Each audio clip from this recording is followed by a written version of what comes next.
નમસ્તે ગુજરાત। આજની વિડીયોમાં વાત થશે દેશ અને દુનિયાના સુપરફાસ્ટ સમાચારની। આપની સાથે હું છું પિનલગીરી ગોસ્વામી। સૌથી મોટા સમાચારમાં વાત કરીશું મેડિકલ કોલેજોની ફીમાં વધારો થયો છે। મેડિકલ કોલેજોની ફીને લઈને એફઆરસીએ મોટો નિર્ણય લીધો છે। એફઆરસીએ મેડિકલ કોલેજોની 2 વર્ષ માટે ફી વધારો મંજૂર કર્યો છે। અમદાવાદ મ્યુનિસિપલ કોર્પોરેશનની નરેન્દ્ર મોદી મેડિકલ કોલેજની મેનેજમેન્ટ કોટાની ફીમાં સૌથી વધુ 2.76 લાખનો વધારો કરવામાં આવ્યો છે। હવે વાર્ષિક ફી 23 લાખથી વધીને 25.76 લાખ થઈ ગઈ છે। એનએચએલ મેડિકલ કોલેજને 2.75 લાખના વધારા સાથે 25.63 લાખ ફી થઈ ગઈ છે। પારુલ મેડિકલ કોલેજની ફી 1.40 લાખના વધારા સાથે 20.90 લાખ થઈ ગઈ છે। મિત્રો, અન્ય મહત્વના સમાચારની વાત કરીએ તો ડિજિટલ પેમેન્ટ મામલે રેકોર્ડ તૂટી ગયો છે। ડિજિટલ પેમેન્ટ તરફ લોકોનો ઝુકાવ કેટલો ઝડપથી વધ્યો છે તેનો અંદાજ તમે આ વાત ઉપરથી લગાવી શકો છો કે ફક્ત મે મહિનામાં જ 18.67 અબજ રૂપિયાના વ્યવહારો થયા। આ એપ્રિલ મહિના કરતાં 4% વધુ છે। અગાઉ એપ્રિલમાં 17.89 અબજ રૂપિયાના વ્યવહારો થયા હતા। જો આપણે ચલણની દ્રષ્ટિએ જોઈએ તો મે મહિનામાં 25.14 લાખ કરોડ રૂપિયાના વ્યવહારો થયા છે, જે એક મહિના પહેલા એપ્રિલમાં 23.95 કરોડ રૂપિયા હતા। મિત્રો, અન્ય મહત્વના સમાચારની વાત કરીએ તો વિધર્મીય લગ્નની લાલચ આપીને યુવતી સાથે દુષ્કર્મ આચર્યું છે। સુરતમાં ક્રાઇમની ઘટના સતત વધતી જોવા મળી રહી છે, તે વાત નકારી શકાય તેમ નથી। ત્યારે ફરી એકવાર આવી જ ઘટના પ્રકાશમાં આવી છે, જે સોશિયલ મીડિયાથી સંપર્કમાં આવેલા વિધર્મી યુવકે લગ્ન કરીશ તેમ લાલચ આપીને અનેકવાર મહિલા પર દુષ્કર્મ આચર્યું હોવાની ફરિયાદ નોંધાઈ છે। હાલ ખટોદરા પોલીસે આરોપીની ધરપકડ કરીને કાયદેસરની કાર્યવાહી હાથ ધરી છે। મિત્રો, અન્ય મહત્વના સમાચારની વાત કરીએ તો દેશમાં કોરોનાનો કહેર, 4000 સક્રિય કેસ સામે આવ્યા છે। દેશમાં કોરોના વાયરસથી સંક્રમિત દર્દીઓની સંખ્યા વધી રહી છે।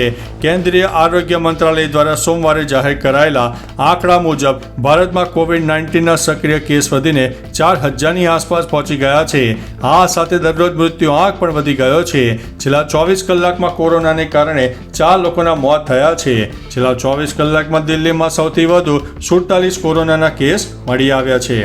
મિત્રો, અન્ય મહત્વના સમાચારની વાત કરીએ તો અંબાલાલ પટેલની આગાહી।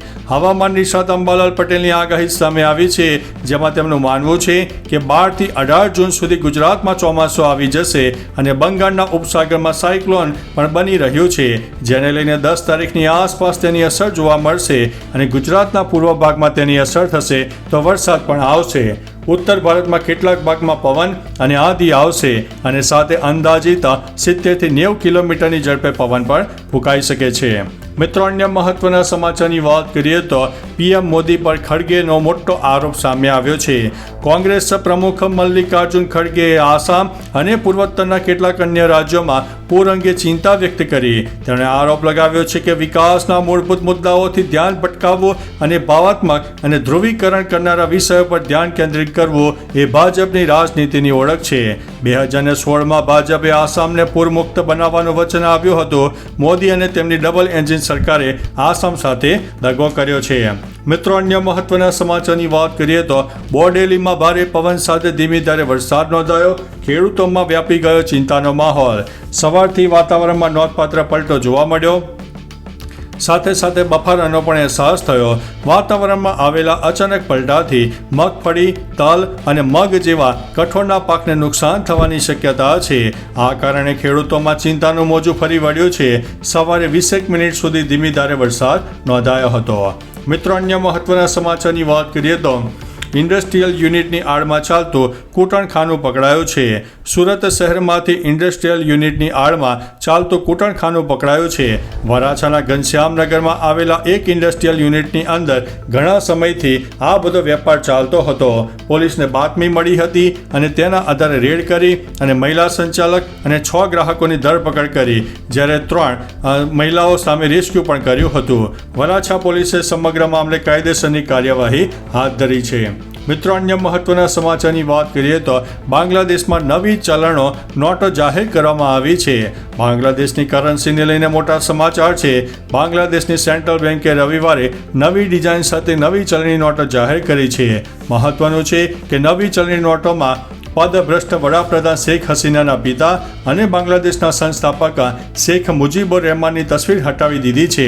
શેખ મુજીબુર રહેમાનના ફોટાની જગ્યાએ બાંગ્લાદેશના પ્રવાસન સ્થળ, પ્રાકૃતિક દ્રશ્ય અને પારંપરિક સ્થળોના ફોટા નવી નોટોમાં ઉમેરવામાં આવ્યા છે. મિત્રો, અન્ય મહત્વના સમાચારની વાત કરીએ તો એટીએમમાંથી રોકડ ઉપાડવા પર 23 રૂપિયાનો ચાર્જ લાગશે. ગ્રાહકોએ એટીએમમાંથી રોકડ ઉપાડવા માટે 23 રૂપિયાનો ચાર્જ ચૂકવવો પડશે. ખાનગી ક્ષેત્રની એક્સિસ બેંકે એટીએસ વ્યવહારો માટે ફી વધારવા જઈ રહી છે. બેંકે બચત ખાતાઓ તેમજ ટ્રસ્ટ ખાતાઓ માટે તેના ટેરિફ માળખામાં અપડેટની જાહેરાત કરી છે.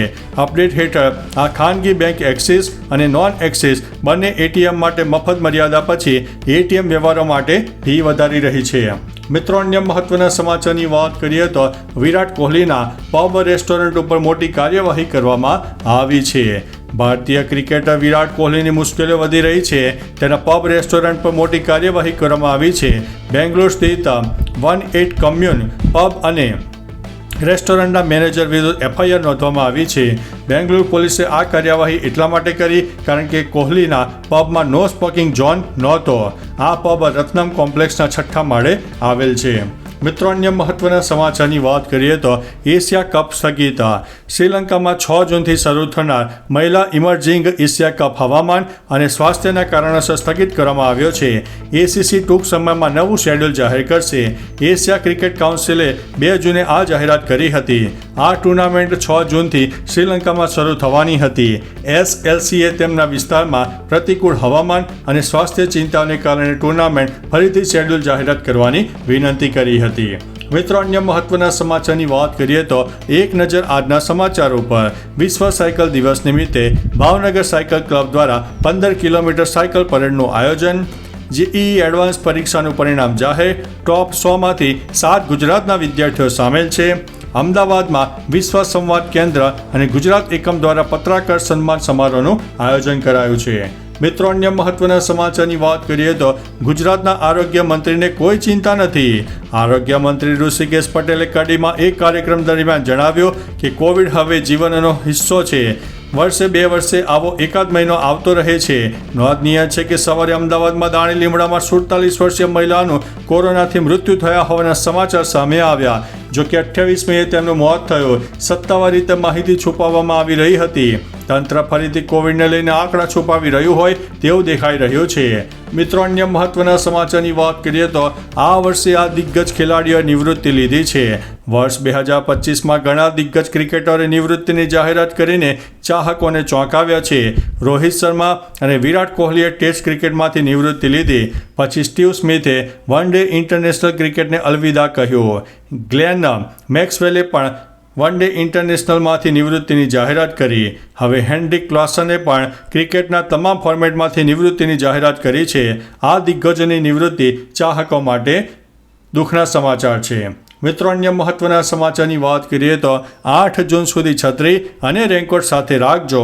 ગુજરાતમાં 8 જૂન સુધી છૂટાછવાયા વરસાદની આગાહી છે. દરમિયાન ઉત્તર ગુજરાત, સૌરાષ્ટ્ર, દક્ષિણ ગુજરાતમાં ગાજવીજ અને ભારે પવન સાથે વરસાદ થઈ શકે છે. અમદાવાદ અને ગાંધીનગરમાં હળવો વરસાદ પણ પડી શકે છે. બનાસકાંઠા, સાબરકાંઠા, પાટણ, મહેસાણા, અરવલ્લી, મહીસાગર, દાહોદ, પંચમહાલમાં પણ વરસાદની શક્યતા વર્ણવવામાં આવી છે. તો ચાલો મિત્રો, ફરીથી દેશ અને દુનિયાના સુપરફાસ્ટ સમાચાર લઈને મળતા રહીશો. ત્યાં સુધી અમને રજા આપશો. નમસ્તે.